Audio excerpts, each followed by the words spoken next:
أشهد أن محمدا رسول الله حي على الصلاة حي على الصلاة حي على الفلاح حي على الفلاح الله أكبر الله أكبر لا إله إلا الله.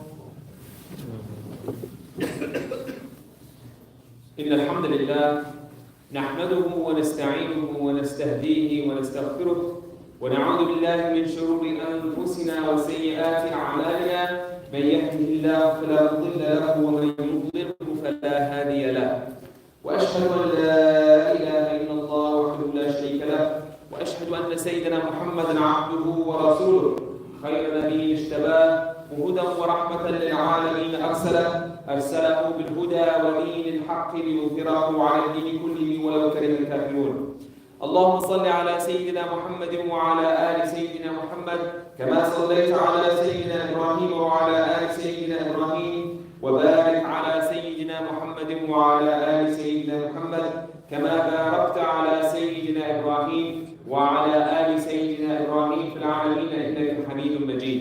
عباد الله أوصيكم ونفسي بتقوى الله فقد قال عز وجل يا أيها الذين آمنوا اتقوا الله حق تقاته ولا تموتن إلا وأنتم مسلمون. يا أيها الناس اتقوا ربكم الذي خلقكم من نفس واحدة وخلق منها زوجها وبث منهما رجالا كثيرا ونساء واتقوا الله الذي تساءلون به والأرحام إن الله كان عليكم رقيبا. يا أيها الذين آمنوا اتقوا الله وقولوا قولا سديدا يصلح لكم أعمالكم ويغفر لكم ذنوبكم ومن يطع الله ورسوله فقد فاز فوزا عظيما.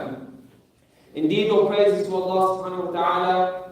We ask His guidance and we seek His forgiveness and we seek refuge with Allah from the evils within ourselves, and indeed whoever Allah guides, none can misguide. And whoever Allah allows to go astray, none can guide. And I bear witness that there is none worthy of worship except Allah, and that Muhammad sallallahu alayhi wa sallam is His final messenger.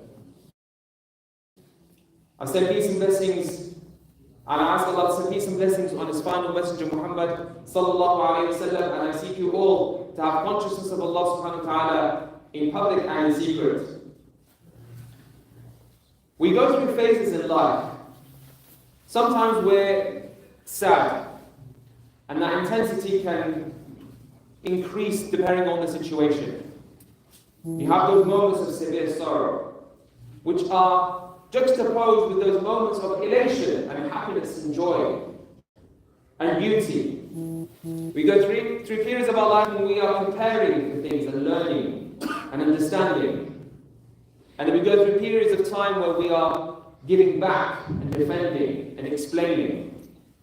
And in one sense, the Isra and Mi'raj, the story of the Isra and Mi'raj can be seen in those four categories. We have the period before the Isra and Mi'raj where the Prophet peace be upon him went through a period of great difficulty. In fact, it was called the Am al-Huzn, the year of sorrow, where the beloved wife of the Prophet peace be upon him, Khadijah Kubra radiallahu anha, passed away. The woman who stood by him and supported him and gave him such huge companionship and aid in the early days passed away.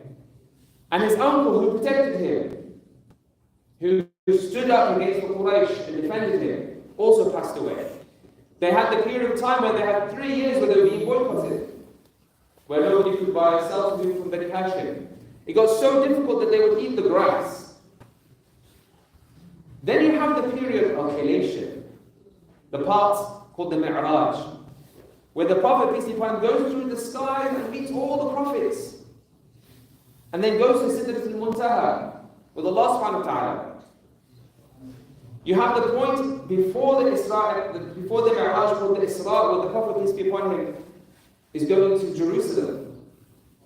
And then you have the point after the Isra and Mi'raj, where the Prophet peace be upon him has to explain to Quraysh what's happened. So let's look at these 4 phases and let's try and draw some lessons from each of the 4. How we are also going to go through these phases in our life. How we will also experience moments of sadness. Before the Prophet peace be upon him went on the Isra, we know we said this a period of prison he had to go through, sallallahu alayhi wa sallam. And it was very difficult because the Prophet peace be upon him, before the Risala, before receiving the revelation, was somebody that everybody loved. Everybody loved the Prophet peace be upon him. For 40 years everybody loved him.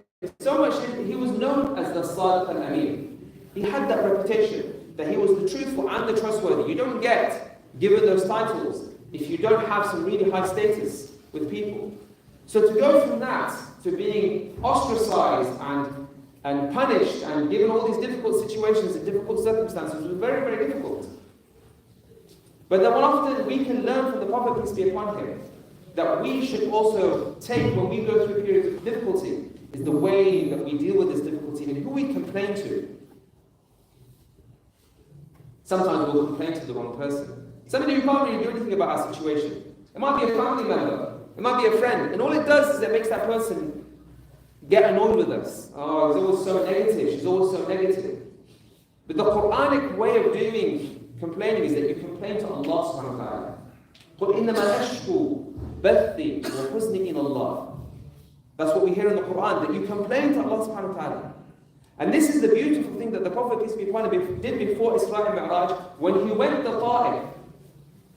And the children chased him out, throwing stones behind him. Imagine your dad was being chased with children throwing stones at him, such that he starts to bleed from head to toe. How sad would that make you feel if that was your own family member, seeing the Muslim? What about the greatest, the best of creations, sallallahu alayhi wa sallam? But we know that when he went and he sat into the tree, who did he complain to? Allahumma inni ashku ilayk ضعف قوتي. It's not that we shouldn't complain, it's who we complain to.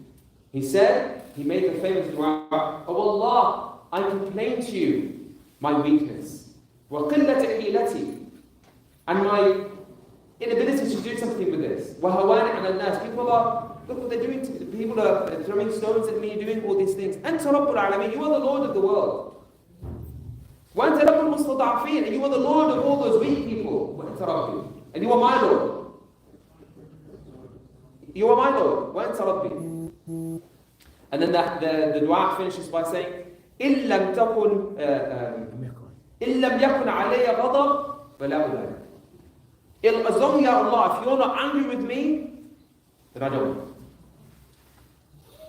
That's the dua, that's the sunnah of how to deal with difficulty.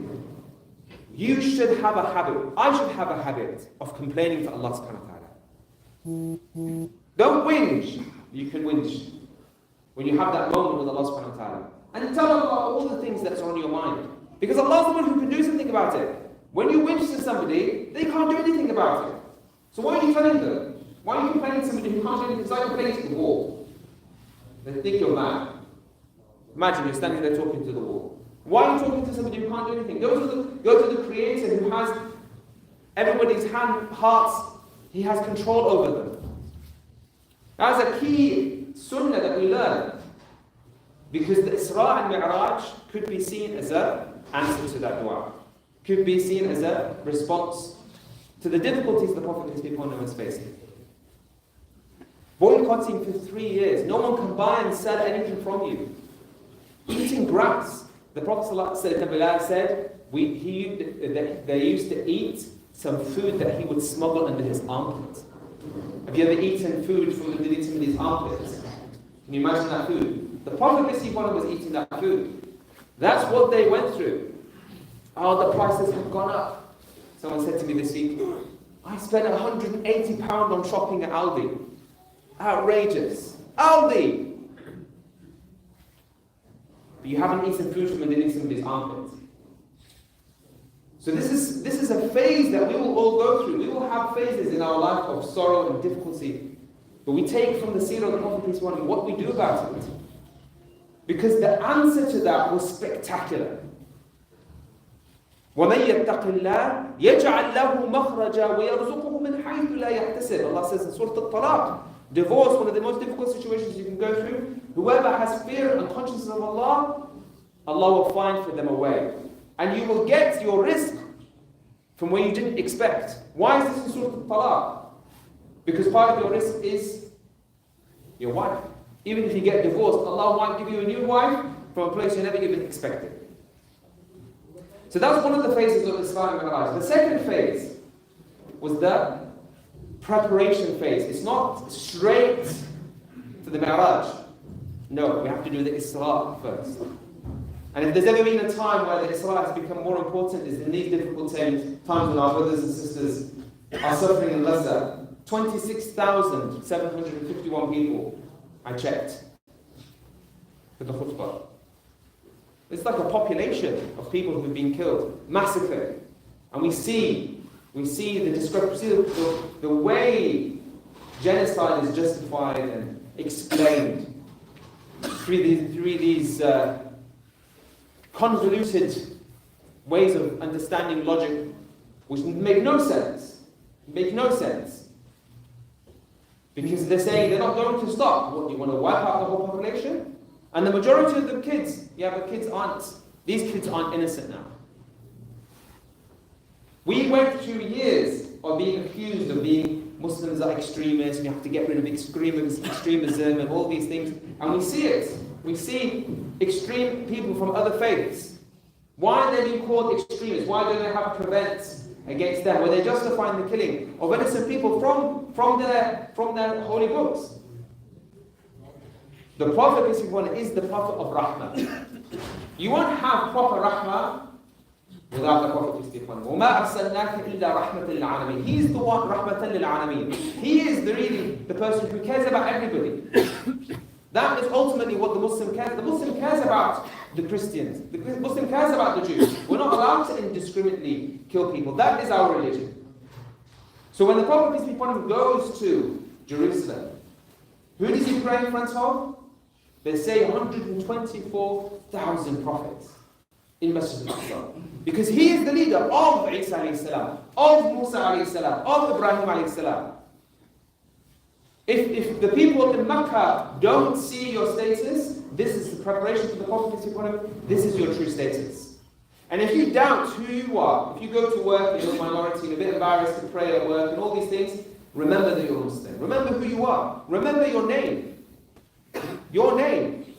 It could have been Bapinder or something like that, but instead it's Ahmad. Instead it's Tariq. Ali, this is our name. Who are we? كفى بك عزا أن يكون لك رب كفى بك فخرا أن تكون له عبد. Yeah, it's an honor that we have a creator, but I boast that I am the servant of Allah. You are Abdullah. What does Allah say about the Prophet? Subhana alladhi asra bi'abdihi, with his servant. That is an honor to be a servant of Allah subhanahu wa ta'ala, to put your head on the floor. What does Allah say about people who go to the masjid and pray? There's always this debate about what's a man. What's the Quran say about what's a man? رِجَالًا لَا تُلْهِيهِمْ تِجَارَةٌ وَلَا بَيْعٌ عَنْ ذِكْرِ اللَّهِ. The real man, the person who goes and prays in the masjid. But I'm busy with work. The real man who doesn't let his work prevent him from going to pray in the masjid. Their business and they're buying and saying, I'm really busy at work. That's the point. You still go to the masjid even though you're busy. That's what a man is. It's not earning 6 figures or 7 figures. The man is the one who goes and prays in the masjid. The Prophet peace be upon him was honored because he was a servant of Allah and he was taken to Masjid Aqsa. What did he do in Masjid Aqsa? He prayed. He led the prayer. That's what they did. This is our honor, the salah. It's something that we have to teach our children. That it's a blessing from Allah subhanahu wa ta'ala. That this is the goal that we have. SubhanAllah, something happened on a personal level with one of my children. She happened to wake up when now Fajr was quite late. She woke up really early, and I just said to her that if there's a prayer, a special prayer you pray before Fajr, it's called Tahajjud. If you do it and you make dua, any dua that you make now will get answered. And we all know this. Tahajjud, the Prophet ﷺ said that Allah says in the third portion of the night, who will make dua for me so I can get answered? So she prayed it and she made dua. And I said to her, what did you make dua for? She made dua for this like really unexpected thing. That same day, like it happened more than our wildest imagination. The thing she made dua for. I was shocked, but she was like, yeah, it definitely works. I started to think, why am I not, she's doing it, why am I not doing it? And she did it again and it happened again. So we were having this discussion, I think it was in school or Sunday school somewhere, like what is it that makes your iman strong? She said, oh, my dua gets answered. So we don't realize that being an abd, that is an honor from Allah subhanahu wa ta'ala. Subhanalladhi asra bi'abdihi. That's what made the Prophet ﷺ so great. Okay, you've gone to Jerusalem, and even the small details of the Isra. The hadith, this hadith, I love this hadith. The Prophet ﷺ said, لَمَا انْتَحَيْنَا إِلَى بَيْتِ الْمَقْدِسِ قَالَ جِبْرِيلُ بِإِصْبَعِهِ وَفَرَقَ بِهِ الْحَجَرُ وَشَدَّ بِهِ الْبُرَاقِ. That when they went to Masjid al-Aqsa, what did he do? He tied his buraq. Here is the Prophet ﷺ going from Mecca to Medina overnight on this buraq, but we still have to tie the buraq. Every detail matters.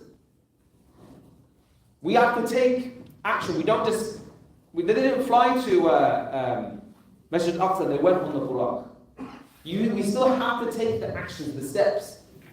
If we want to prepare ourselves, we still have to upskill, learn new skills, coordinate, develop, encourage each other. It's not enough just to say, we need to learn our deen properly. I heard this story from one of the shuyukh. He was in a Muslim country, and the person said, was laughing, he made a mistake in English, and he started laughing and said, you're from the West and you can't speak English properly. So he said to me, okay, tell me what are the 4 fara'id of wudu in any of the madhabs? You were laughing at my English. Tell me what's the farad, what in the wudu is fard and what's... Don't worry about the sunnah, just tell me the 4 fards. He couldn't do it. Some say 6, but minimum is 4. So there's 4 that everyone agrees on. Couldn't do it. Some people, their whole life, they don't know these basic things. So we have to prepare ourselves. Then we go on the Isra. Now the Isra is the Mi'raj, sorry. Then there's the Mi'raj. The Mi'raj is that elation. That moment in life where things are going brilliantly. And everything is fantastic. Because the Prophet ﷺ is going heaven by heaven and having incredible experiences. He's going to Jannah. He's meeting the Prophet. He's meeting the Prophet Ibrahim alayhi relaxing on the Bayt al-Ma'mur. With his back on Bayt al-Ma'mur, saying to the Prophet, give my salam to your ummah and tell them that this Jannah is ready to be planted. And the way you plant it says, Subhanallah, Alhamdulillah, La ilaha illallah, Allahu Akbar. Each prophet giving him salam. But then, what's of all of this is the thing that the Prophet peace be upon him gets gifted when he goes to Sidratul Muntaha. What's the ultimate? This ultimate gift, the ultimate experience. What is it that we take back from that incredible experience that we take back and we can take into our day-to-day life? The Salah. The ultimate gift of the Muslim. The Salah. Look at the number of studies that they've done on how to help people deal with their stress. There's studies on how laughter can reduce your cortisol levels. Because cortisol is a problem from many perspectives. Cortisol is even linked to high obesity levels. There are actually medications you can take which trigger cortisol and independently cause rising of obesity. So we live in a very stressed environment. So they try all these interventions, whether it be mindfulness or laughter or yoga or even like eating more plant-based foods can help. We have this gift of salah. We have the gift of being able to spend time with our Creator and properly pray. And even better, you can go into the masjid where you're with your brothers. We all know when you pray in the masjid, it's not the same as when you pray at home. And that's why there's so much more reward with it. But that's the gift. That's the ultimate gift that the Prophet ﷺ got. That we all take back. Yeah? Like the Prophet said, he got so ecstatic that he was given the gift of being called the servant of Allah, being able to pray. The final part of the story is what? Going back now down to Mecca. Okay? So we've had this period of sorrow. Then the Prophet ﷺ was shown his status going to Jerusalem, leading the prophets in prayer. Then he went up to the heaven, and as Allah tells us in Surah Al-Najm, وَالنَّجْمِ إِذَا هَوَى. What does the ayah say? مَا زَاغَ الْبَصَرُ وَمَا طَغَى. Being in that environment, full focus, عند سدرة المنتهى عندها جنة المأوى إذ يغشى سدرة ما يغشى ما زاغ البصر وما طغى. Absolute focus, full engagement. Okay, you come down now.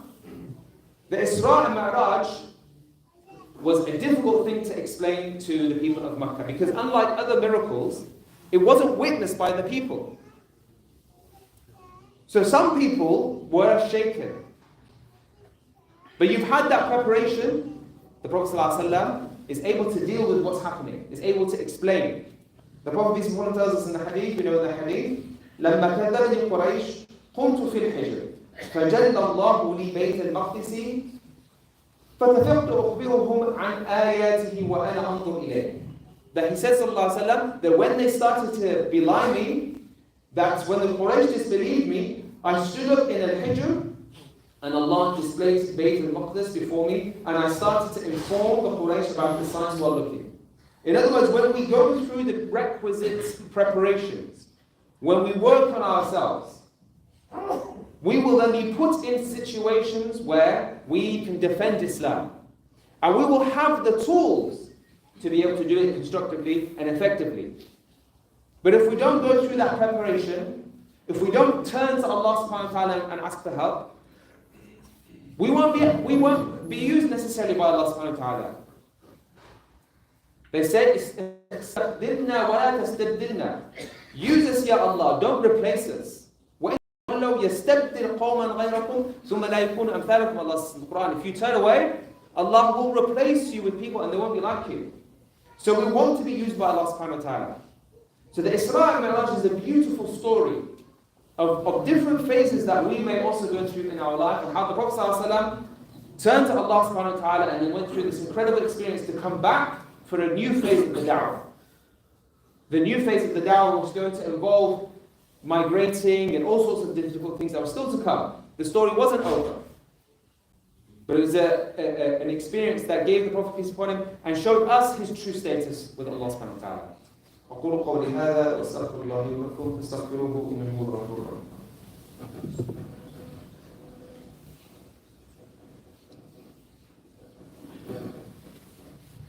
إن الحمد لله نحمده ونستعينه ونستهديه ونستغفره ونعوذ بالله من شرور أنفسنا وسيئات أعمالنا من يهده الله فلا مضل له ومن يضلله فلا هادي له وأشهد أن لا إله إلا الله وحده لا شريك له وأشهد أن سيدنا محمدا عبده ورسوله اللهم صل على سيدنا محمد وعلى آله وصحبه وسلم. يا معشر المسلمين والمسلمات أوصيكم ونفسي بتقوى الله. اللهم اغفر للمؤمنين والمؤمنات والمسلمين والمسلمات الأحياء منهم والأموات. اللهم أرنا الحق حقا وارزقنا اتباعه وأرنا الباطل باطلا وارزقنا اجتنابه. اللهم آت نفوسنا تقواها وزكها أنت خير من زكاها أنت وليها ومولاها فنعم المولى ونعم النصير. اللهم انصر الإسلام وعز المسلمين. اللهم انصر إخواننا في كل مكان يا رب العالمين. اللهم عليك بصهائنا يا رب العالمين. اللهم شتت شملهم وفرق بينهم. اللهم انصر إخواننا في فلسطين وفي كل مكان يا رب العالمين. صلى الله على سيدنا محمد وعلى آله وصحبه وسلم. إن الله يأمر بالعدل والإحسان وإيتاء ذي القربى وينهى عن الفحشاء والمنكر والبغي يعظكم